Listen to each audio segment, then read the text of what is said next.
mais ou menos 3 anos atrás, 3 anos, era o governo bancava o equivalente a 10% da despesa, tá certo? No tocante ao financiamento da educação básica pública, e a proposta é que não passar para 40%. Mas, Jota, eu toparia passar para 80%, 90%, né? Desde que tivesse receita. Tá? Agora, foi um embate muito grande, o governo fez a sua parte, que se passa a 40%, tinha que criar 2 CPMF. É simples, né? Tinha que aumentar alguns impostos federais. Agora, a gente aguenta criar novos impostos? A gente aguenta majorar impostos? Não aguenta. Tá? E a educação do Brasil não vai bem há muito tempo. Tá? Mais do que o problema financeiro, é o problema de currículo. O que ensinar em sala de aula, quem vai ensinar, tá? Se o professor tem ou não como exercer a tua autoridade em sala de aula, porque sem autoridade você não consegue ministrar nada. Fez colégio militar, Major? Não, senhor. Fez não, né? Também não fiz. Eu fiz um ano de escola preparatória de cadeias do Exército. Mas, se eu não me engano, nós temos quantos ministros aí, ou seja, que fizeram colégio militar? Dos 23 ministros, por coincidência, 9 fizeram colégio militar. Entre eles, por exemplo, o Paulo Guedes, fez o colégio militar de BH, o Levi, que é da AGU, fez o colégio militar de Porto Alegre, entre tantos outros. Alguns militares fizeram colégio militar também. Vocês pegam os colégios das polícias militares de Goiás, que é do estado aqui do Major Vitor Hugo. 61 colégios. 61 colégios, né? Tem colégio lá onde a aprovação no Enem é 100%. É 100%. A mesma coisa, colégio militar do estado do Amazonas também, eu tive em um lá.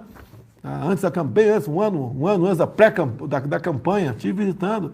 Então a molecada aprende de verdade, porque tem disciplina, tem hierarquia, tem castigo, poxa. O moleque fica até mais tarde para sair da sala de aula. Tá? Esse é o castigo, né? Vamos falar que eu estou querendo surrar moleque. Não tem nada a ver com isso não, tá certo? Tem castigo, tem punição. Tá? Lá, quando se passa um dever de casa, o garoto apresenta o dever de casa. No dia seguinte, não tem esse papinho não de não vai apresentar, apresenta sim.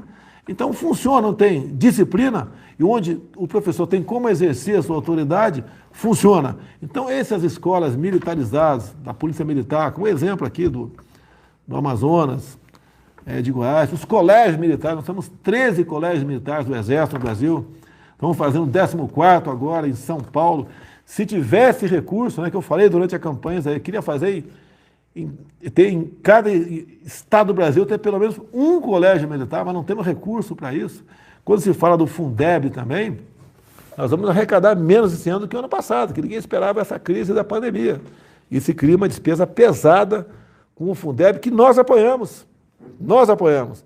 Agora, o parlamento vai ter que nos ajudar onde buscar recursos para bancar essa progressividade. Estamos passando de 10% para 23% em meia dúzia de anos. Em meia dúzia de anos, 10% para 23%. Tá? E de 10 em 10 anos vai ter uma revisão também. No 6º ano primeiro, depois de 10 em 10. Então, no 6º ano vai ter uma revisão, o pessoal vai analisar aí como é que está a situação financeira do Brasil, porque é mais uma despesa obrigatória, né? Cada vez mais tem despesa obrigatória no orçamento. Mais de 90% do orçamento é uma despesa obrigatória. Pagamento da folha de salário do servidor, previdência, encargos da dívida, né? Um grande peso. Só aí eu acho que bate, eu não tenho certeza aqui, mas próximo de 90% da nossa despesa está aí. Agora, de acordo com o que acontecer, se não tiver fonte de receita, por exemplo, o Tarcísio eu vou aposentar, não vai trabalhar ano que vem.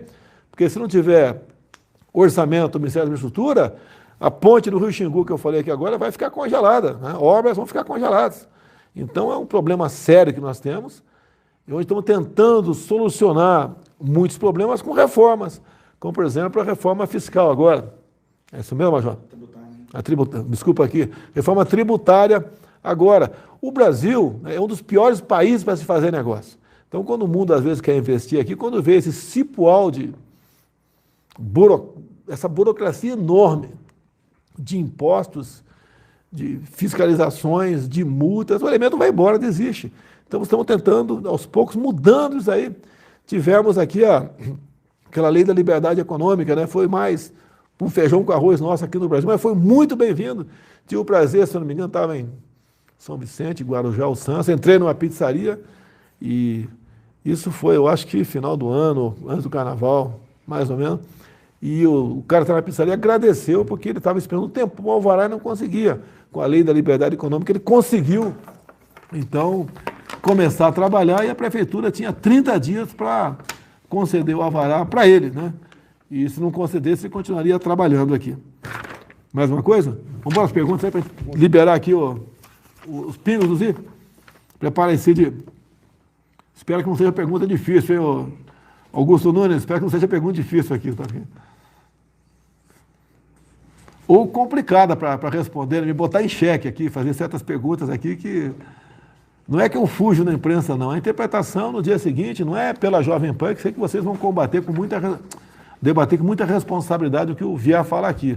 Mas outros órgãos de imprensa vai pegar ali 5 segundos do que eu falei aqui e fazer um carnaval no dia seguinte. Tentar me jogar contra outros poderes, ficar se criticando aí o legislativo.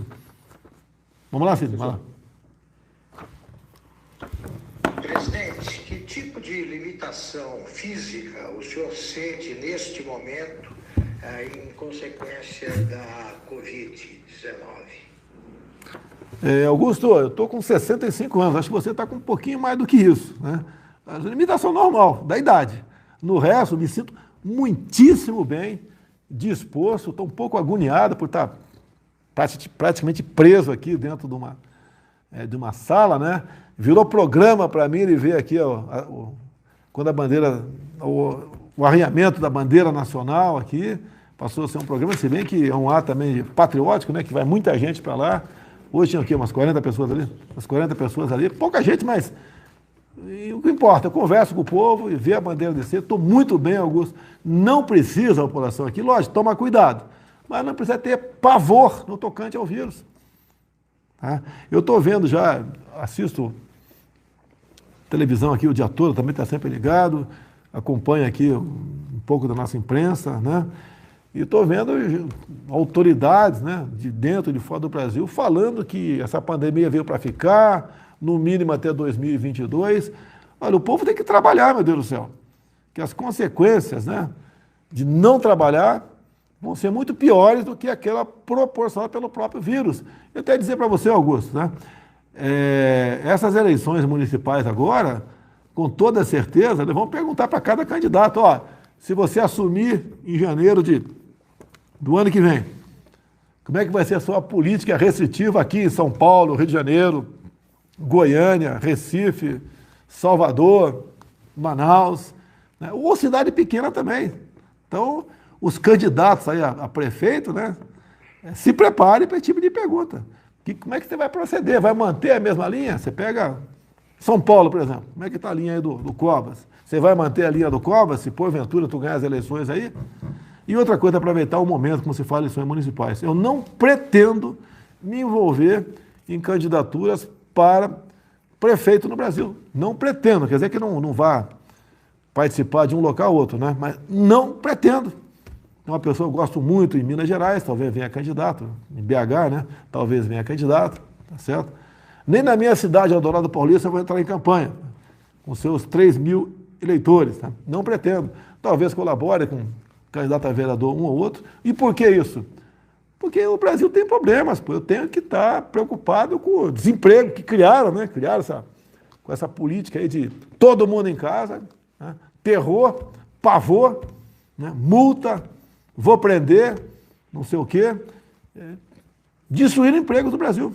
Fizemos a nossa parte, ajudamos a que esse dano fosse o menor possível, ajudamos com R$600, é dinheiro de você, do povo, não é meu. Fizemos o possível, mas essa política vai ter que ser repensada. Porque se continuar com isolamento, a tendência é o Brasil virar um país de miseráveis. E um país de miserável, o socialismo, tá, vê esse terreno fértil para isso. A primeira onda, vida. Eu lembro do Mandetta falando na reunião de ministros, vamos ter caminhões do Exército catando corpos pelas ruas. Meu Deus do céu, a que ponto nós chegamos? Tá? O pico é a semana que vem, o pico é não sei quando, tá certo? Terror o tempo todo. Era um ministro que passava muito mais aí, falando aí, em especial para aquela televisão que ele gostava, né, do que trabalhando em si. Tá certo? Então, o pânico foi espalhado dentro da sociedade, desemprego, muito desemprego, os informais, chama de invisíveis, né? Um pouco mais de 40 milhões, isso perderam, quase todos perderam na totalidade a sua renda. E estão sobrevivendo com R$ 600, que um dia vai acabar, porque não tem como a União bancar todo mês 50 bilhões de reais para atender esse número de pessoas que precisa, porque se continuar por muito tempo, quebra a economia, daí não tem para que socorrer mais. A economia tem que pegar. É uma responsabilidade de todos. É até bom que temos eleições pela frente agora, porque esse assunto vai estar sendo discutido até vereador. O vereador tem que participar, a gente raramente vê um vereador, um parlamentar, discutindo esse assunto. Parece que o prefeito não é com ele, né? Muitos deputados estaduais também, parece que o governador não tem nada a ver com ele. Tem que participar, pô, tem que convocar o cara, pressionar, arrisca. Nós temos que botar a economia para funcionar. Agora vai o cara na ponta da linha, né? O cara não está preocupado com vida. Estamos preocupados com vidas, mas o efeito colateral dessa política aí de todo mundo em casa vai matar, se já que já não matou, muito mais gente que o próprio vírus. Guilherme Fiuza. Fiuza. Presidente, boa noite. O senhor poderia comentar a ação das forças de segurança no Rio de Janeiro, na praia de Copacabana, atingindo um banhista com uma arma de choque, por ele estar sem máscara? E, se possível, também o caso das forças de segurança em Santa Catarina que invadiram o domicílio de uma bailarina por ela estar recebendo amigos em casa. Como é que você está vendo essa forma aí de cumprimento de medidas de segurança sanitária? Obrigado. Fiuza, o caso do Rio, eu via as imagens, né? Alguns falam que ele desacatou, é sempre essa história, desacatou. É inadmissível o que fizeram no Rio de Janeiro. Se esse cara fosse cardíaco, podia ter morrido. E olha o pessoal da segurança aí responder. Então, eu tenho muitos amigos, policiais militares, bombeiros, guardas municipais, tá certo? Vamos cumprir o ordem? Vamos, ninguém está pregando desobedecer o ordem do governador ou do prefeito, mas vamos medir também. Pô. Vamos medir porque se dá um problema, um cara desse morre por causa de uma arma de choque dessa, você vai responder, cara. Não vai ser o governador nem o prefeito. E outra, não tem cabimento o que estão fazendo, não tem cabimento. Essa tara, essa maneira de ir como se fosse o predador em cima de uma caça, pô. No tocante à questão de isolamento, não tem cabimento isso. Tem novo protocolo mundial, né? Não sei de quem aí, eu quero confirmar.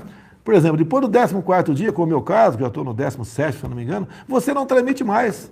Agora, eu não posso, mesmo com esse protocolo, entre aspas, eu vou tomar a pé disso melhor com o meu médico hoje à noite, eu não posso sair na rua, porque vai ter ação judicial contra mim, então eu só vou poder sair daqui quando tiver aí negativado.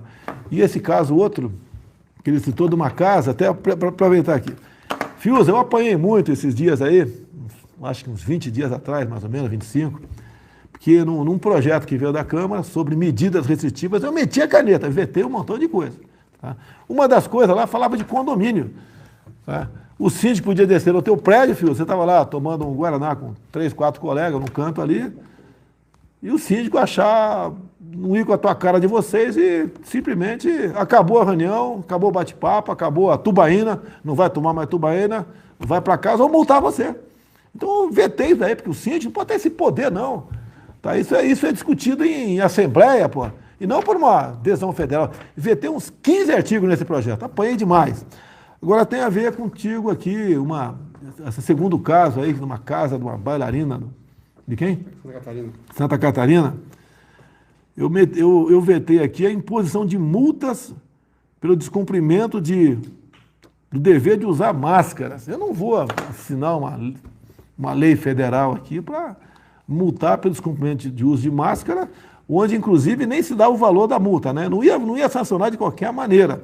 E dava nesse projeto essa liberdade do pessoal entrar na residência. Acredite se quiser, isso é uma coisa absurda. Eu acho até que eu devo melhor explorar isso daí, mostrar o artigo vetado. Isso é um absurdo que estão fazendo. Eu não quero apelar para governador, não, porque o governador de Santa Catarina se elegeu usando o meu nome também, exemplo do Rio de Janeiro, né? E depois, não sei o que deu na cabeça das pessoas, resolveram aí me atacar, não sei qual a intenção, tá certo? E Santa Catarina está sofrendo muito por ações desse tipo, parte do governador, que é um se eu não me engano, é um coronel do Corpo de Bombeiro, né? É o comandante Moisés, se eu não me engano. Então, eu não vi essa segunda imagem.